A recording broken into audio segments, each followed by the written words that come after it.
بسم اللہ الحمدللہ والصلاة والسلام علی رسول اللہ۔ السلام علیکم۔ پارہ نمبر 17 کے اشارات۔ سورہ انبیاء شروع ہو رہی ہے یہاں پر۔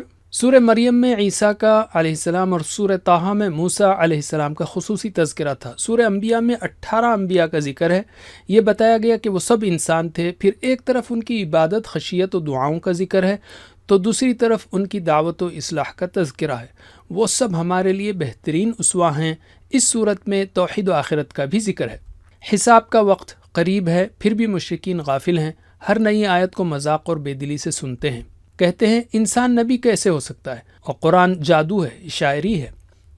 کائنات کھیل نہیں بلکہ اللہ نے اپنی قدرت کی نشانی کے طور پر پیدا کیا ہے۔ کائنات کی تمام مخلوق اس کی غلام ہیں، فرشتے اس کی عبادت میں مصروف ہیں۔ اگر دو الہ ہوتے تو فساد ہو جاتا۔ نشانیاں: اللہ نے ملے ہوئے زمین اور آسمان کو الگ کیا، پانی سے ہر چیز پیدا کی، زمین میں میخیں گاڑیں، راستے بنائے، رات اور دن بنائے، اور ستاروں سیاروں کو گردش میں لگا دیا۔ عذاب کب؟ کفار نبی صلی اللہ علیہ وسلم کا مذاق اڑاتے اور کہتے کہ عذاب کب آئے گا؟ جب وہ اچانک آئے گا تو چہرے اور پیٹھ بچاتے پھریں گے۔ تو یہ ہے پہلا پاؤ، کی ورڈز ہیں حساب، کھیل، نشانیاں، عذاب۔ دوسرا پاؤ، ابراہیم علیہ السلام انہی کی قوم سے تھے، تو اپنی ہی قوم کو سمجھانے کے لیے انہوں نے بڑے بت کو چھوڑ کر سب کو توڑ دیا۔ قوم نے ابراہیم کو آگ میں ڈالا مگر اللہ نے انہیں بچا لیا۔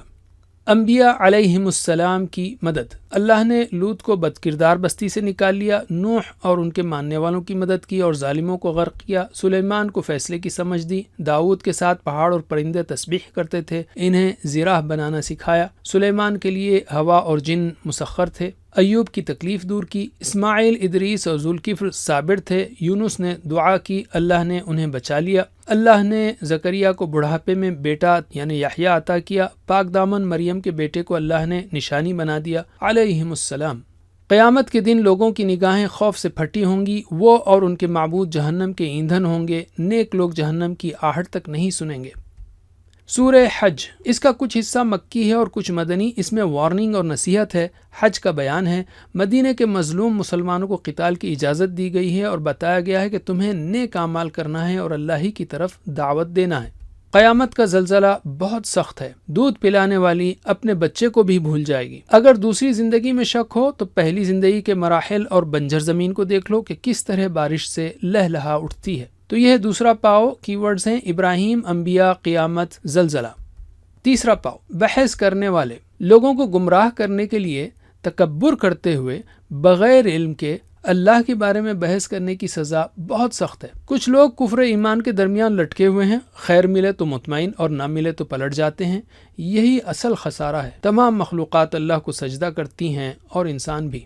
کافروں کو آگ کا لباس، گرم پانی اور ہتھوڑوں کی مار ملے گی۔ مومنوں کو قیمتی کنگن اور ریشم کے کپڑے پہنائے جائیں گے۔ بیت اللہ ایک اللہ کی عبادت کے لیے ہے اور سارے انسانوں کے لیے ہے۔ اللہ نے ابراہیم علیہ السلام کو بیت اللہ کی جگہ بتائی، اس کا خیال رکھنے کا حکم دیا، لوگوں میں حج کا اعلان کروایا اور حج کے کچھ احکام بتائے۔ تو یہ تھا تیسرا پاؤ، بحث، لباس، بیت اللہ۔ چوتھا پاؤ، اجازت دی گئی مدینے کے مظلوم مسلمانوں کو کہ وہ قتال کریں ظالموں سے۔ اگر دشمنوں سے قتال کا حکم نہ ہوتا تو عبادت خانے ختم ہو جاتے۔ اللہ دین کی مدد کرنے والوں کی مدد کرتا ہے۔ اگر انہیں حکومت دی جائے تو وہ ضرور اللہ کے احکام کو نافذ کریں گے۔ عذاب کی جلدی کرتے ہیں لوگ، جبکہ اللہ کے نزدیک ایک دن 1000 سال کے برابر ہے۔ ہر قوم کو مہلت ملی، پھر پکڑ ہوئی۔ جھٹلانے والوں کو ذلیل کرنے والا عذاب اور شہیدوں کے لیے بہترین رزق اور اچھا ٹھکانہ ہے۔ مہاجروں کا اجر ضرور ملے گا، بدلہ لینے والوں کی اللہ مدد کرے گا۔ اس کے بعد اللہ کی بہت ساری نشانیاں اور صفات کا زبردست بیان ہے۔ مشرک من گھڑت معبودوں کی پوجا کرتے ہیں، آیتیں سن کر ان کے تیور بدل جاتے ہیں، ان کے لیے آگ ہے۔ مکھی پیدا نہیں کر سکتے جھوٹے معبود، اور نہ ہی مکھی سے کوئی چیز بچا سکتے ہیں۔ لوگوں نے اللہ کی صحیح قدر نہیں کی۔ کامیابی چاہتے ہو تو ایمان لاؤ، اللہ کی عبادت اور نیک کام کرو، دین کو بلند کرنے کی کوشش کرو، اللہ ہی تمہارا مددگار ہے۔ تو یہ ہے چوتھا پاؤ، کی ورڈز ہیں اجازت، جلدی، مہاجر، مکھی، کامیابی۔ بس اتنا ہی۔ وجزاکم اللہ خیر، والسلام علیکم ورحمۃ اللہ وبرکاتہ۔